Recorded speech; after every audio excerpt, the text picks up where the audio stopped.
Good afternoon, everyone, and thank you for joining our fourth and last lecture of the spring 2021. Before I start introducing our guest lecturer today, I just want to say a few words. This past year has been a difficult year from many points of view. Hardships of all sorts have surrounded us, crises and conflict engulfing us. But this year has also been the one in which certain things have ended and others, some more hopeful, are beginning.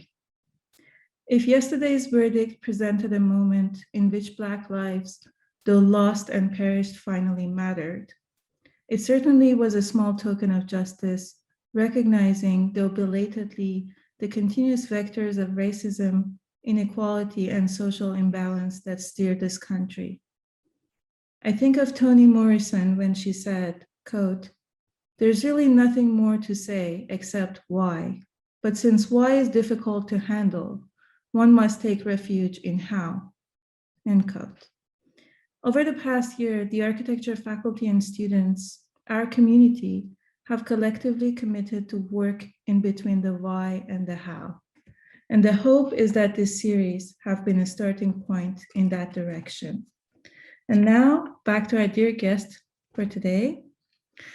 Our guest today is Latoya Nelson Kamdang, who is the Director of NY Operations for Moody Nolan and Visiting Associate Professor at Pratt Institute.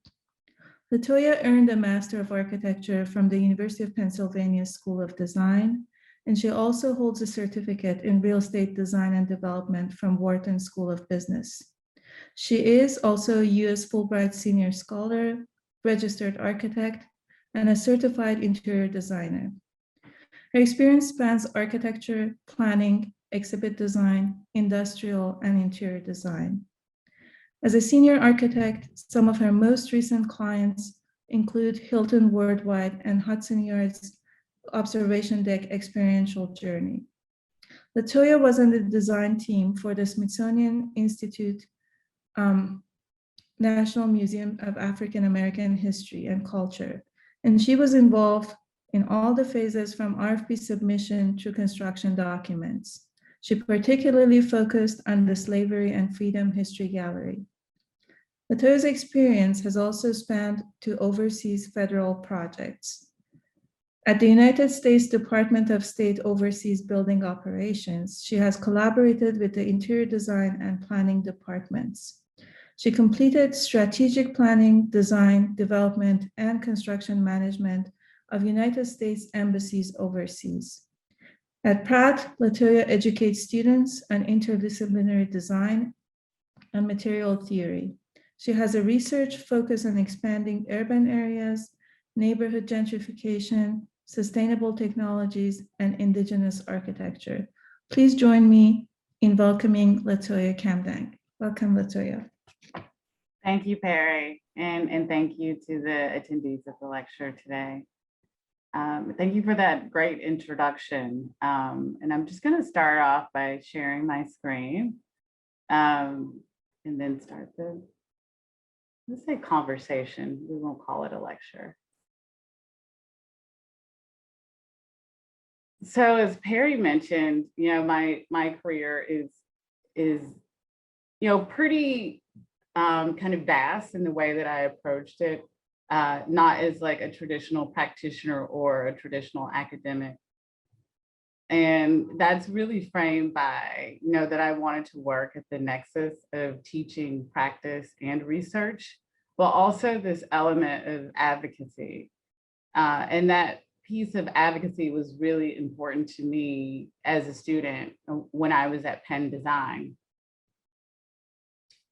So it starts with, for me, building awareness, right? So in 2005, when I entered Penn Design, just the August before the September start to the semester, Hurricane Katrina had hit New Orleans. And we were surrounded by images of suffering, around failed infrastructure systems, suffering around, concentrated poverty, and suffering, around neglect. And it really struck me that when I entered, into my semester, that the conversations, around, urban planning, architecture, and the way that it had failed, it wasn't a primary part of the conversation, even though this was something that was pivotal and struck me so deeply and emotionally as I witnessed the suffering. So as a result, myself and a group of students of color at Penn Design, established an organization around equity and inclusion in 2005 of that year for this reason. And that organization still exists today. One of the outcomes of that was to start by creating a conference, and we call that, titled that conference on Unspoken Borders. And that was really to highlight, the borders that exist within our community. And now I think we use terms like gentrification and redlining to describe these borders or these transitions. But the reality is sometimes those borders are, highway or freeway systems that are built to subdivide neighborhoods or being on the other side of the tracks. But it was important for us that these conversations start to happen within the institution. As you know, that the University of Pennsylvania is prominently in Philadelphia. And the borders that exist among many academic institutions are present in front of us daily. And as designers, as architects, these ecologies of inequality are conversations that we shouldn't avoid. And so early in my career, it was important for me to raise this awareness regarding, having the difficult conversations. And even though this started as a conversation in 2005, I think it's something that, our profession, and many other professions in our culture still struggles with today.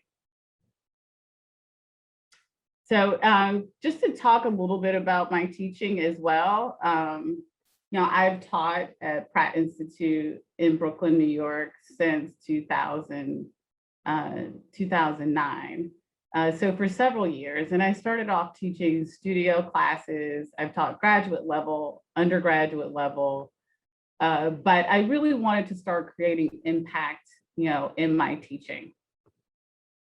So me and a group of professors developed a course that we called Productive Collisions. And the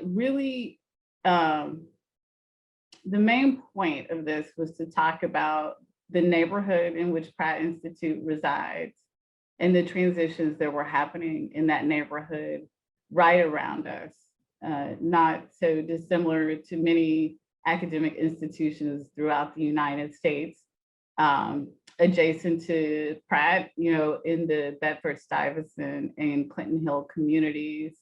We were seeing escalating prices of housing. And due to that escalation, there was displacement and fear, and also, people who are being displaced as a result of the escalation of housing pricing. But that also created collisions within the neighborhood, sometimes informal, between people who are arriving to the neighborhood as recent residents and those who had been there as existing residents. And so to really start, the community engagement process for students, this course partnered with the local neighborhood nonprofit. The name of this particular nonprofit was run by a Catholic priest named Father Jim O'Shea, and it's called Reconnect. And the target market for the nonprofit was young men 18 to 25 that were not in school or working, right? So, and this group was targeted, particularly if they have free time, they're the highest group that is likely to get into trouble. So another element of this community, as it was transitioning, the policing structure was changing, the access and the of the community was also changing. So the nonprofit itself creates businesses for these young men to work in. So instead of taking part in the informal economy, that they can also participate in the formal economy. So they open coffee shops as well as a graphics, a reprographics outlet, as well as starting off, as simple as like selling Christmas trees or some other neighborhood amenities.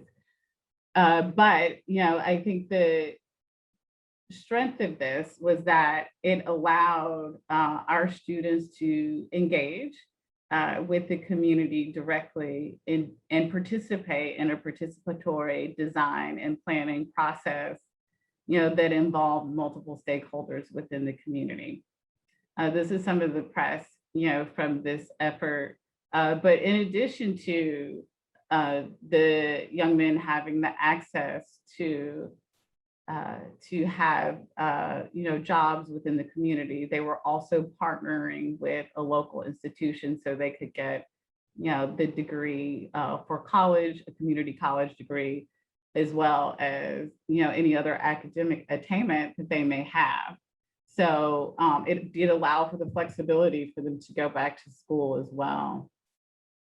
So as part of the Productive Collision Studio, it was really important for the course to really understand the neighborhood, understand the conditions, the history. We did assessments on demographics, demographics and economics over time, the conditions and the way that people live within the space.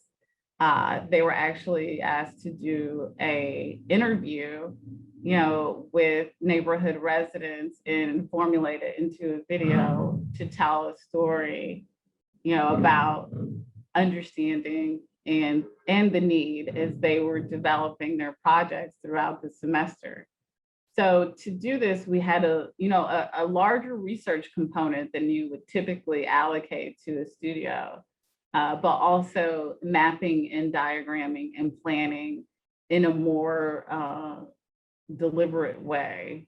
So shifting the semester, we know that it's a quick turnaround and that we're asking students to do a lot in a short period of time. But myself and the professors that I worked with in this process, we believe that engaging and having the community participate in the process of design and understanding the community from a research perspective is a really critical part of the design process. And so some of the other elements that we looked at were just creating interfaces that actually in small scale spaces would allow for interaction or the possibility of interaction in space. This was a small charrette, but we started to look at, one of the students started to look at the way you could start to create seating within a typical laundromat footprint that allowed for comfort for you to put your kind of supplies that you need for your laundry, on a shelf here, but also, informal seating that would allow for interaction and visibility within the space.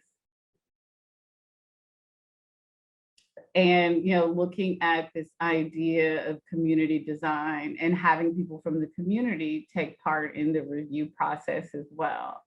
So it wasn't just, the professors assessing from the institution, but also saying, like, as a part of the community, we want the neighborhood nonprofit involved, as well as some of the end users and stakeholders.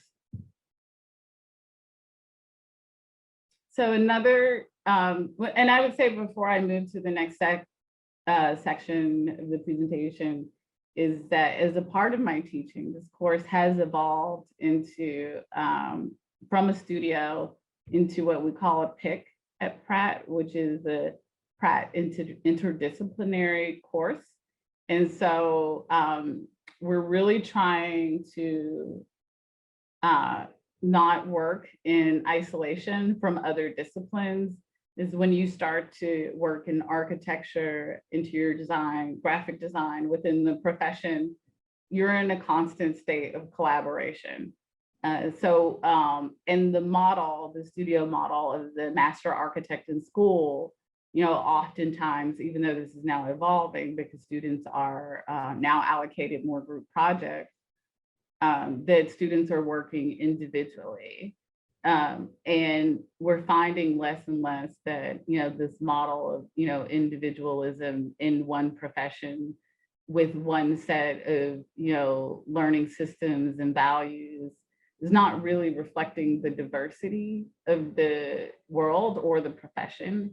And that diversity doesn't mean necessarily just gender or race or sexual orientation. It also means the way that we think, right? So even if you have a collective group of architects, from your university sitting together, you're going to have a shared system of values there.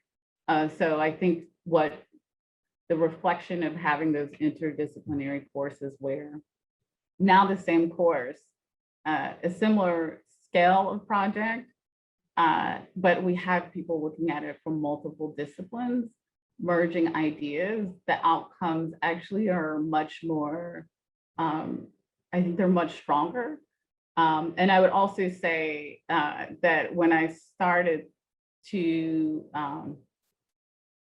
carve out this course as a possibility at Pratt, this was 2016, the major conversation around collision and tension in neighborhood dealt with gentrification and the escalation of housing prices and displacement. And now I think the escalation and tension has stepped into another level with some of these neighborhoods in terms of the way policing is handled, as well as the deeper friction when cultures meet and there's not a shared cultural understanding of a place. And so that could be as simple as the complaint that we hear when we are completing community engagement events locally in Brooklyn is that the music, the level of volume on the music is one of the biggest points of tension for people within the neighborhood. So what happens? So someone calls in, the authority or the police, and then, because of non-community policing tactics, that can also escalate into a very negative situation, and it spirals. So, not only, do I think the need for the conversations around designers' input in creating spaces and acknowledging, the tensions that exist in the world was important then, but it's ignoring it over the last 6 years has evolved into, some of the most kind of tense public moments, in our history and culture, right, outside of the civil rights movement. So I think that's something I want you to be mindful of as designers and continue to think about, because you certainly can make a difference as a designer. And so, I think a lot of times we sit back and we're watching what's going on and we say, well, what can I do? I'm a designer, but we have such an impact on public space, on, design conversations. And this is, I think designing a solution that's where our possibilities lie. So I also wanted to talk about my research, because in addition to working on this course with Pratt and really kind of re-engaging with the course on productive collisions, it inspired me to apply for a Fulbright grant to do more deep research. And I ended up actually being awarded that grant, and I was in Taiwan with my daughter based in Taipei for a year to really study and research indigenous architecture and settlement architecture in Taiwan. And, you know, I think when I reflect on my architectural education and especially in terms of history, I think it was pretty limited in terms of the scope, the geographic scope of where, of the buildings that we studied. And so this was for me to expand on the geographic scope of my understanding of architecture. And I wanted to start, you know, this slide, and I think it's important to acknowledge that, you know, the president of Taiwan in 2016 made a formal apology to the indigenous community of Taiwan, you know, for the years of neglect of their history, of, you know, some of the tribes, just like here in the United States, were removed from their original land, you know, during particular aspects of the history there. And I think the apology and the acknowledgement of the this is very important by the government and the administration, because it says to the indigenous community of Taiwan that they're also seen, and that the pain that they've experienced, you know, from you know, different things that have happened over the years has been recognized, and they also provided a reparative way to start to address that. And one of these was through money, you know, through a sort of reparation of sorts, when they start to acknowledge and also say, okay, now we're going to invest in the language of the indigenous communities and teach that in the schools, you know, for local indigenous populations. Or we're going to, you know, for instance, create a project where we restore, you know, the history of and the structures of some of the original indigenous homes that date back to the 1600s.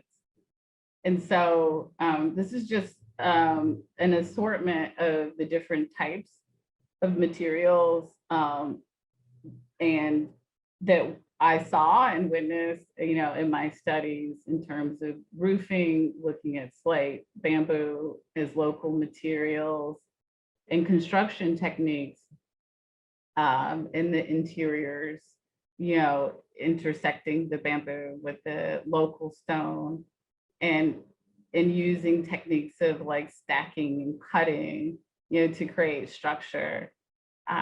But the country actually investing in restoring, you know, the settlements that are still, there are two in particular, in Rukai tribe is one of them, and Lanyu is the other. I visited both sites, but, you know, what was really promising is that there is an ongoing project to continue to restore and repair that history. As you know, these particular sites that I studied are very hard to access. The Rukai site is about an 8-hour hike from, you know, a driving point. And Lanyu sits on the southeast corner of Taiwan, and you either have to take a boat or a small plane to get there. And so for the reasons that these spaces are very difficult to access, it's the same reason that they are still strong. One, because they use like, you know, local and durable materials, but also they were built in a way that really starts to reflect on longevity and durability, especially with the stack slate structures of the Rukai tribe. And so to speak to, the work that I'm doing at Moody Nolan as the director of operations, I've been a practitioner all while pursuing, advocacy, research and teaching. I did take time off, a stretch of time off to go to Taiwan and to be fully invested in research there. And I also taught at a National Taiwan University, while I was completing my research. But I believe that it's important for me, to pull these things into practice. And so one of the ways that I like to organize and think about our office, and this is our org chart, and this is the way we approach the work. So if we have a program, a site on the table, this is the way that we start off. We start off with a non-hierarchical charrette, with our team, with our consultants, with our clients. So, and this is a more integrated process for us because one, we believe that it's the right way, right? Like that collaborating where all of the voices at the table are able to have an equitable share in the process will produce a more powerful result, a more complete result, or more thought out result, but that, having everyone at the table and empowering them to be able to speak through their work is very important. And I would say this is important for me in the director role of my office, because I've certainly been at tables before earlier in my career where it was clear to me that, the way the structure was laid out, that only certain people were allowed to speak. And I think because of that, the narratives became very limited. So that's just one way to think about a holistic approach. And so also that we have work that is mission driven. So this project is called Neighborhoods Now. And the project is based in New York City, and it was a direct reaction to the COVID pandemic. The Van Allen Institute and Urban Design Forum in nonprofits that are based out of New York invited a group of architects to share in this pro bono work. Moody Nolan was one of the project managers that managed 4 other teams to provide ways for businesses and communities in vulnerable populations to really step in and help, those who needed the most help when they needed the most help. So many of these businesses were closed from March until we started this project of June of last year. And we were really tasked with helping them with the safe reopening of their businesses. So you can see in some of the images, we created a signage program that we had printed for them, that they could then start to communicate the new rules that we now think of as normal, staying 6 feet away, creating icons to make sure that was implemented. Also building space and public space outdoors, extending the sidewalk, just understanding that outdoor space is so much safer than indoor space, but also the importance of reflecting the community that you're in. So some of the people who are presented in the imagery on the mask wearing also are residents of the exact community. They were volunteers So rather than assigning a generic person, just having the community reflect back on the signage so that then, as people are, coming into a store, then it resonates a bit more. And so, we looked at really activating the sidewalk in ways and, creating public plazas in the open space and shading when in intensely hot summers. So another project that we've worked on is a part of the affordable housing competition and also provided supportive housing as well as housing for formerly homeless people and seniors. And this is important. I think it's important because it's necessary. There is a great need for housing, that is affordable and accessible, in a country as rich as the United States. We shouldn't see people in cities and throughout the United States, sleeping on benches on the street. So this was really important to pursue. One of the conditions of, the programming is that we had to leave a full acre of open space. But on this 7-acre site, all of the units were for supportive or affordable housing. However, the other element of this is that we wanted to make sure, that, the buildings that were presented would be connected into the neighborhood. So we created additional pathways, so that you could connect, the access of the city into, this housing development so that it wouldn't be a fenced off area that was disconnected from, but something that was a part of the city grid and the city fabric. This here is a space, and we imagine these spaces is, accessible to everyone in the community as open green space. As we were, working through this competition, we were thinking primarily about like how critical it is to have outdoor green space, near your home. And so having a big plaza similar to, what you would see on the Central Park lawn is what we imagine, just having an open lawn so people could picnic or, have a moment, outdoors. And as mentioned by Perry, I also worked on the National Museum of African American History and Culture. And I worked on this. This project is obviously open. It's been around for a while now. I started this project in 2010, 2011. And to be able to see it through fruition was, a great honor for me. But I think, when I reflect on being able to work on this and, being able to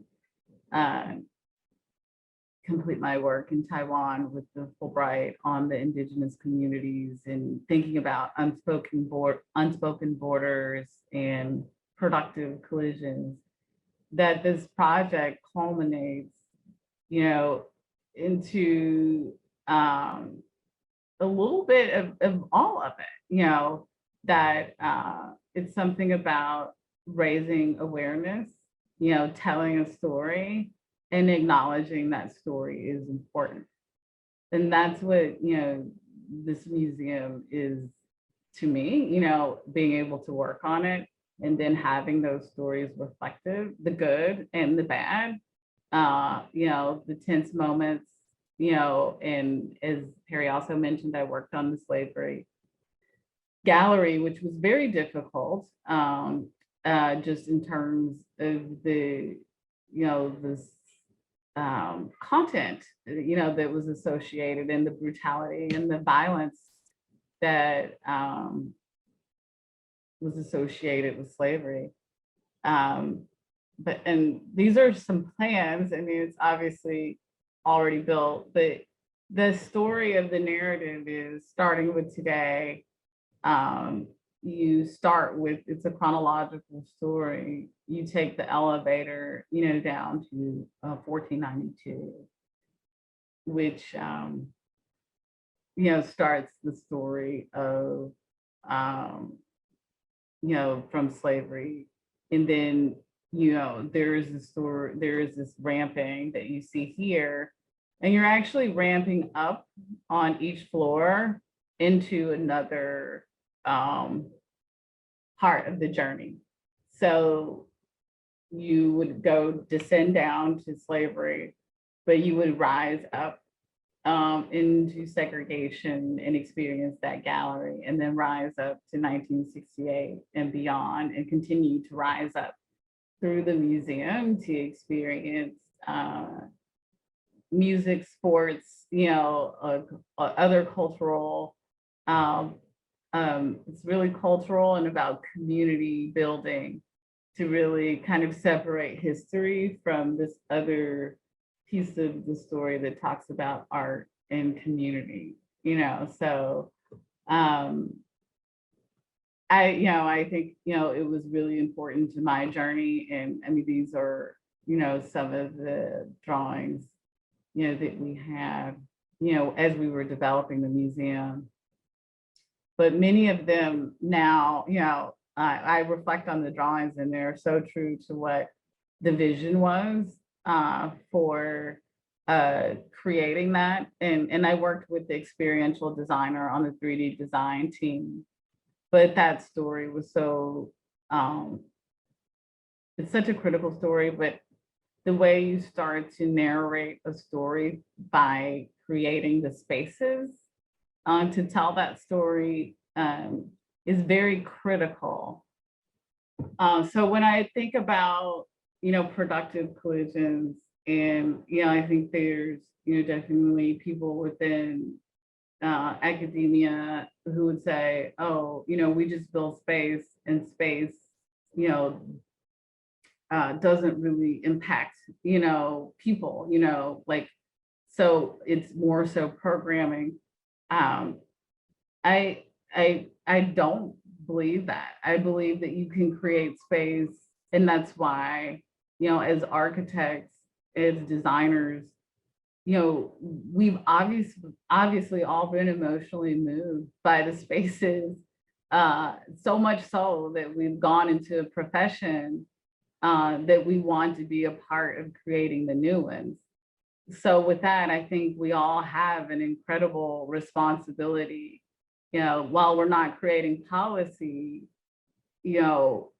we do, we're able to create spaces, safe spaces, for instance, in a healthcare environment, or, safe spaces, for a public space, or housing, so the way that we're a part of the narrative, we have incredible responsibility in the way we think about it, in the ways that we can shape it. So with that, I'll just open up for questions. Thank you so much, Latoya.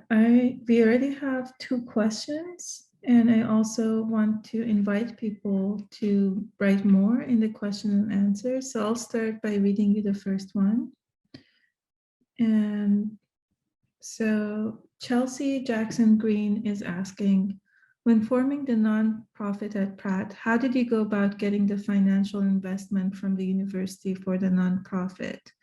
Was it hard to get the university to change the curriculum to align with the nonprofit values? Was there any acknowledgement of the university's unintentional contributions to the neighborhood's displacement? Those are great questions. So let me start by, when forming the nonprofit at Pratt. So I did not form the nonprofit. So the nonprofit actually already existed.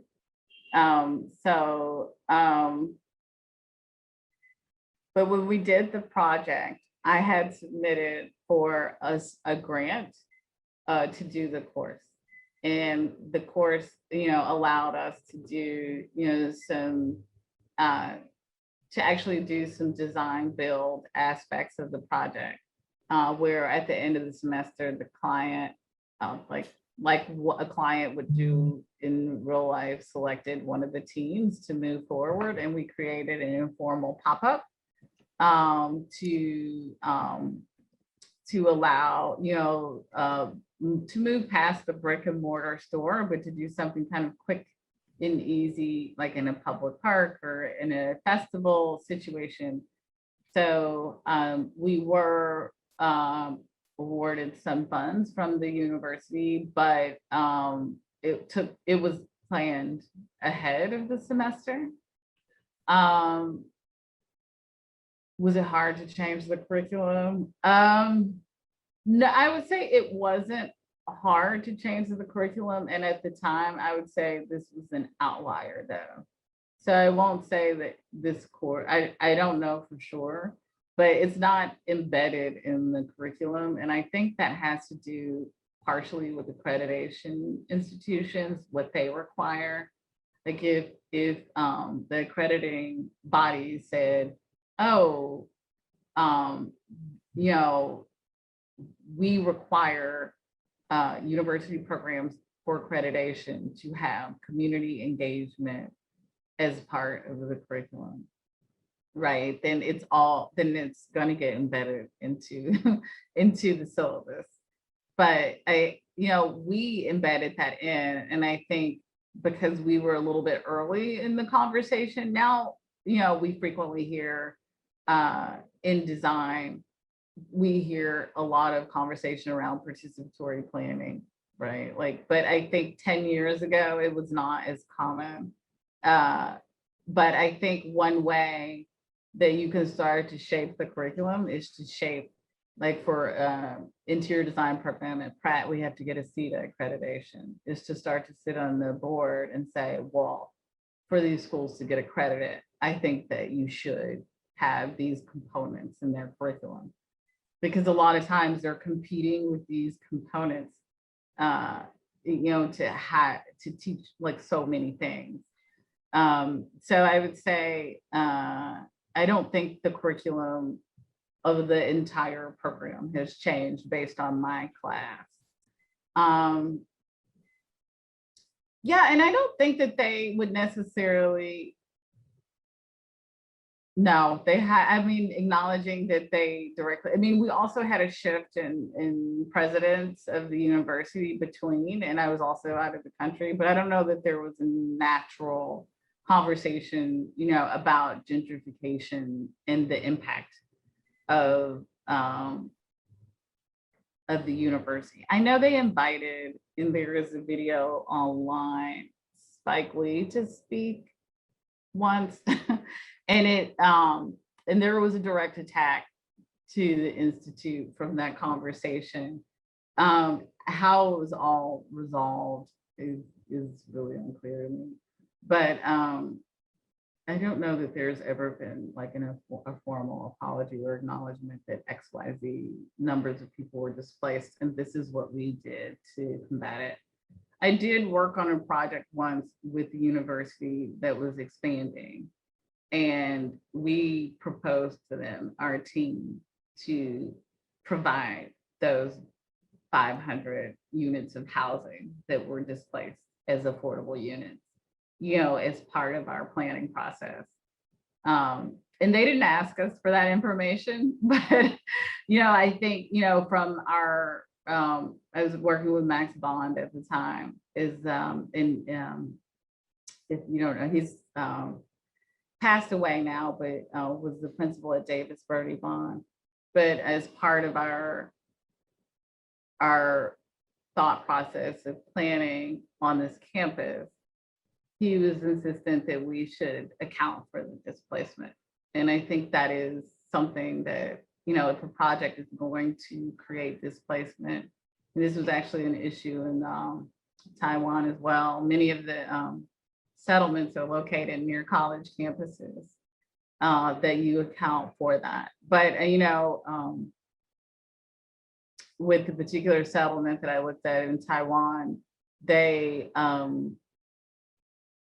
fought back, and they did not move their land. They did not encroach on or take that part of the land through eminent domain. So they were able to, through grassroots advocacy, to maintain Treasure Hill, which is also something that you could look up online. It's a great story, but it still exists in Taiwan, but it's a military settlement. A university decided they wanted to expand, and they were just like, no, not here, not today. So in a way, you kind of partially answered, or at least started to answer the next question. Amanda Ferrante is asking, what drew you to Taiwan and make you want to take a deep dive in research of that particular location in the world? You could have picked anywhere where gentrification was as severe. Yeah, I think that question goes back to funding, right? Mm-hmm. So one of the reasons that I mentioned that Taiwan dedicated funding for people to research Indigenous architecture and communities. And so when you're, when you graduate and you start applying for grants, especially globally, you're going to see that there's going to be funding allocated to some places and funding not allocated to others, right? So because, Taiwan had made an investment in this population, there was a grant out there in my research area.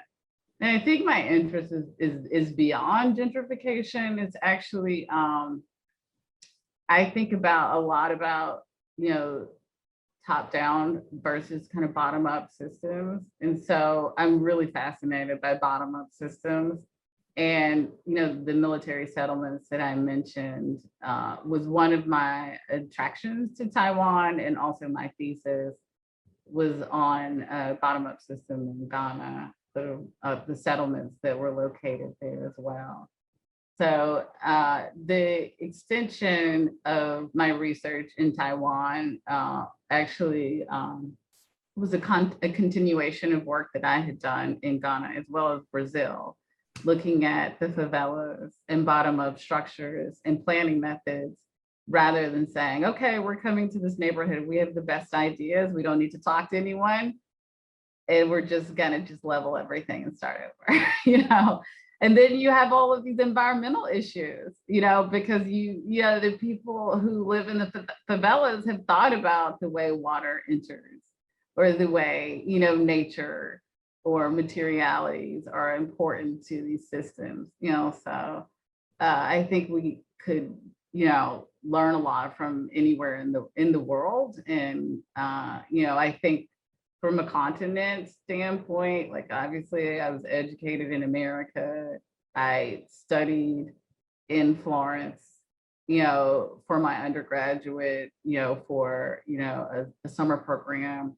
I also, did my research, in West Africa, in Ghana, for my thesis, and did work in Brazil. And for me, I was like, I'm a global learner. Asia's next.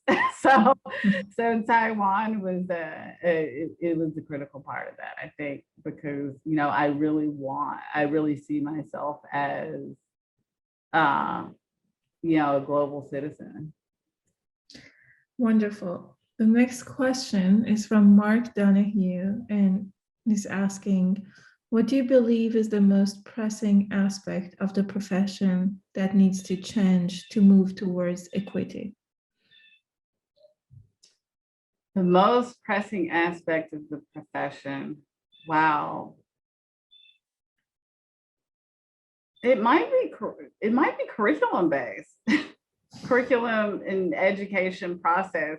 I mean, there are a lot of issues in practice too, to be fair, but it's hard to compartmentalize it, because I think I've kind of segmented it in teaching, research, and practice.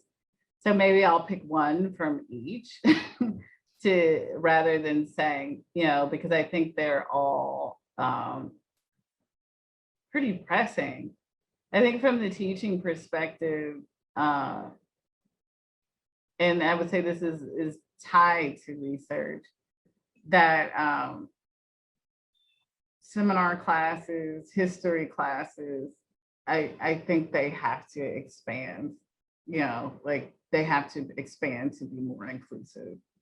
I think the studio process has evolved,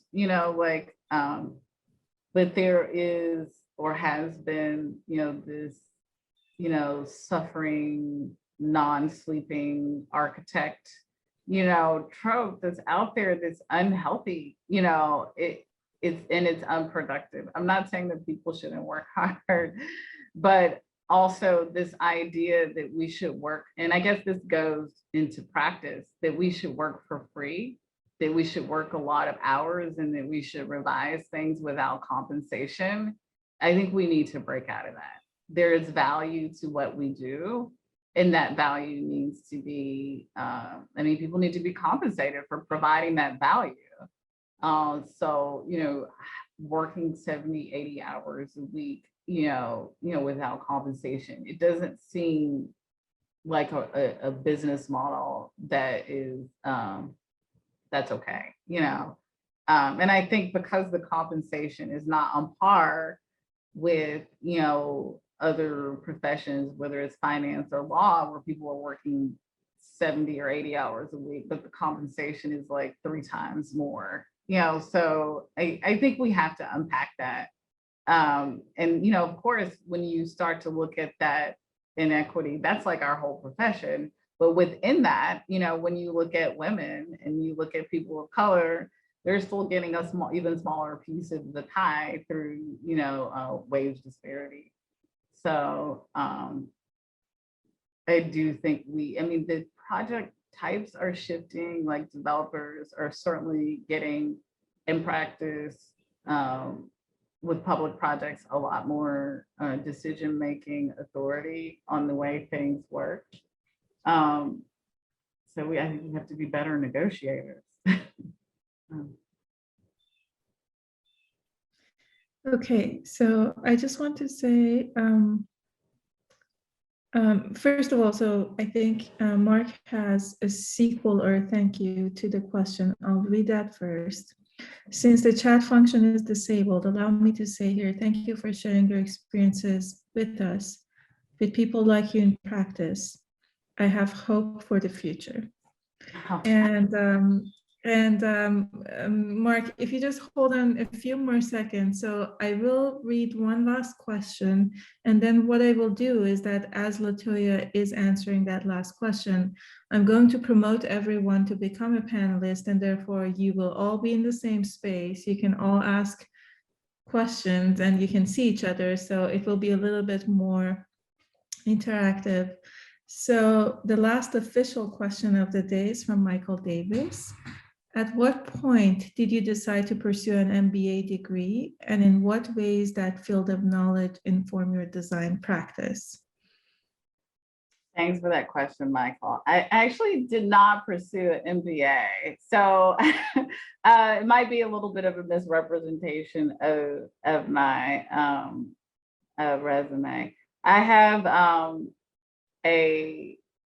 a bachelor's of science from Georgetown University in business and marketing. So my first degree, unlike probably many of you, was not in architecture or design at all. Like I actually started my career pretty uncertain about what I wanted to do, and business seemed like it could cover many things. In case I changed my mind later, it would probably still be some form of a business, which turned out for me to be a pretty good decision, because I went back to school. I went to GW for my MFA in interior design and UPenn for my MArch degree.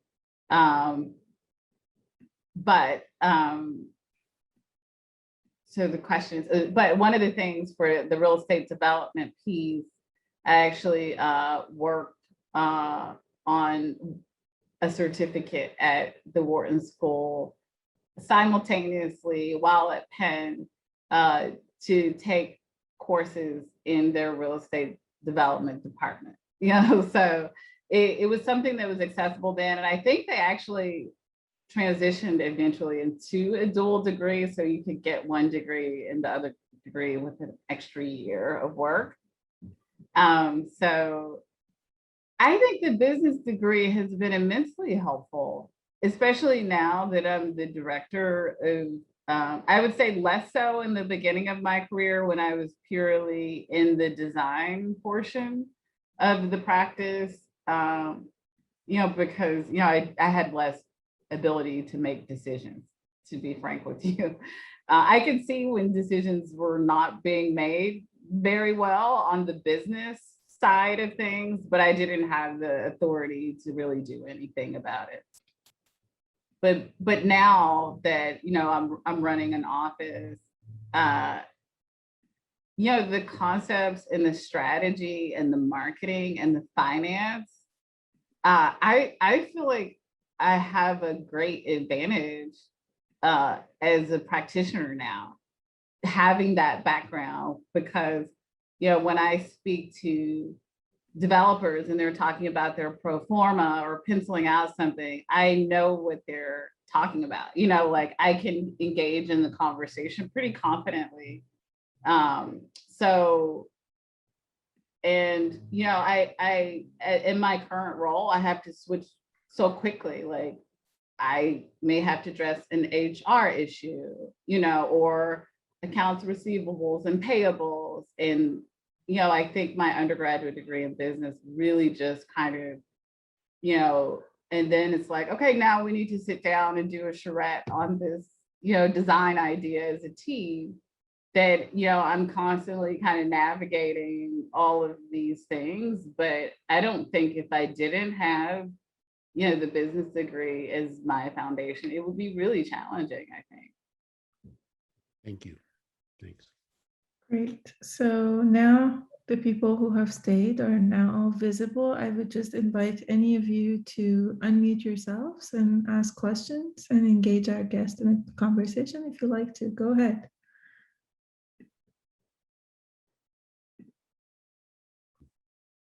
Well, I'll just start by thanking you again. Very rich and interesting. Hey, Steve Schreiber, see you. I see you there. I'm sorry, Steve was on my graduate committee, and I haven't seen him for, I don't know, how long ago did I graduate? But your story is fascinating, and I wish that there were just more of them out there. Just wanted to thank you for that. Really impressive, just body of work, and really inspiring, even for somebody as long in the tooth as I am. I'm thinking, I need to look into this Fulbright thing. That looks like fun.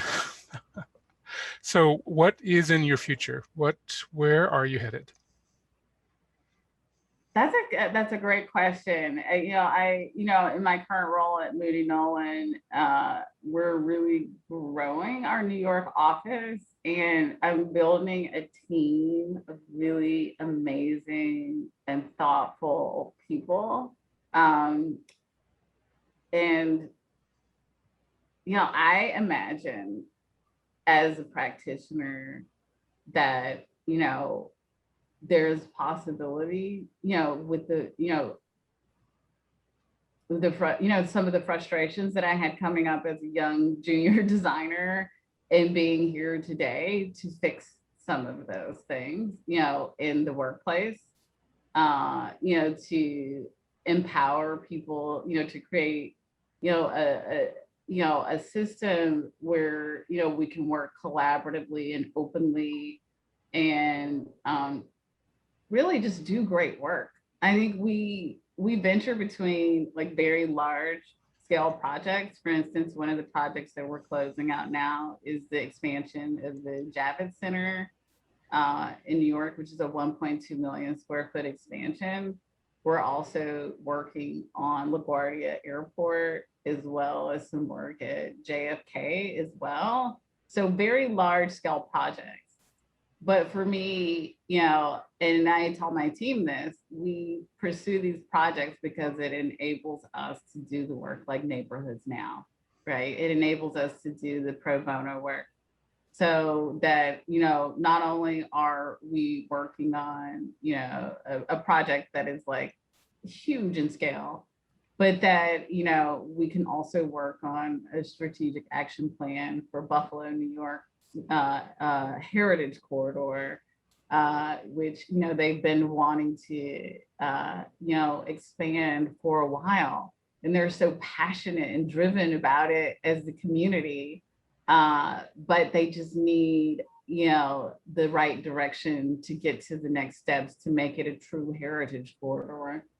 So we have that balance of projects, and my hope is that I can continue to build and grow a team, and be a model in a place where, you talk about diversity, equity, and inclusion, and just saying, you know what, this works not only because it's the right thing to do, but it makes money. It's a successful business model, right? And so if you're doing something else, then and your decision making is monolithic, or you're not encouraging like a diverse staff to come into your space, or you can only hire people that went to Yale, or whatever it is, like that model is not the way, that this model, like if we're brave enough to pursue it, it can work.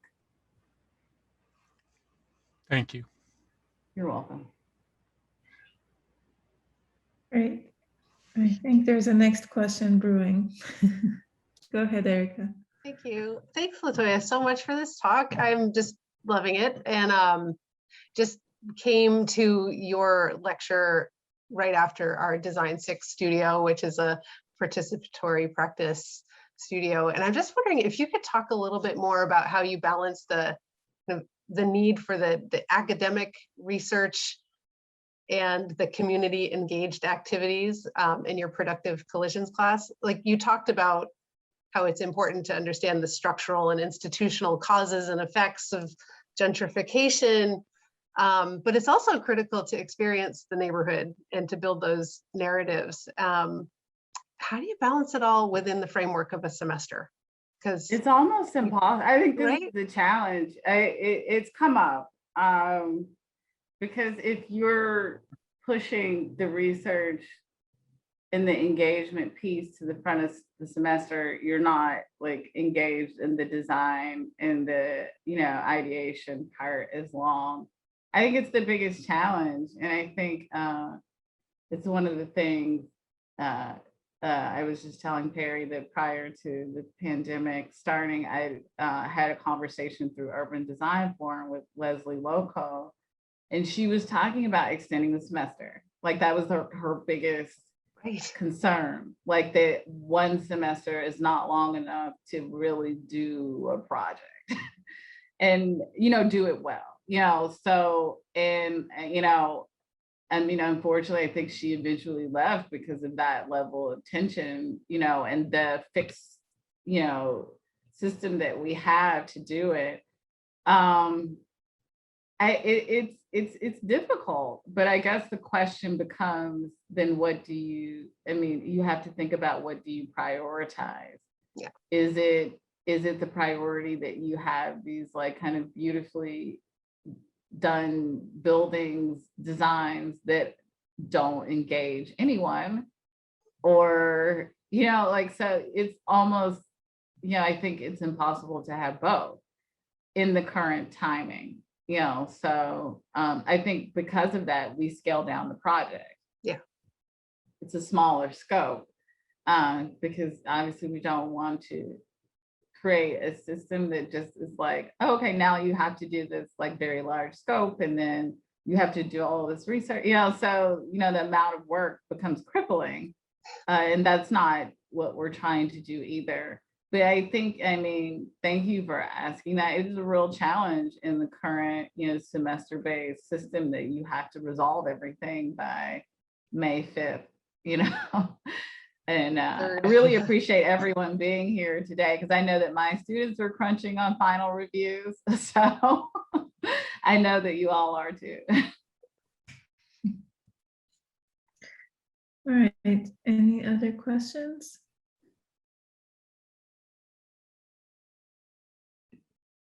Okay, well, I think if there are no more questions. Oh, I think Steve wanted to, no? Okay. So I just wanted to say that I highly appreciated listening to you as you were able to weave your thoughts and actions together. It's very rare when people are able to do that.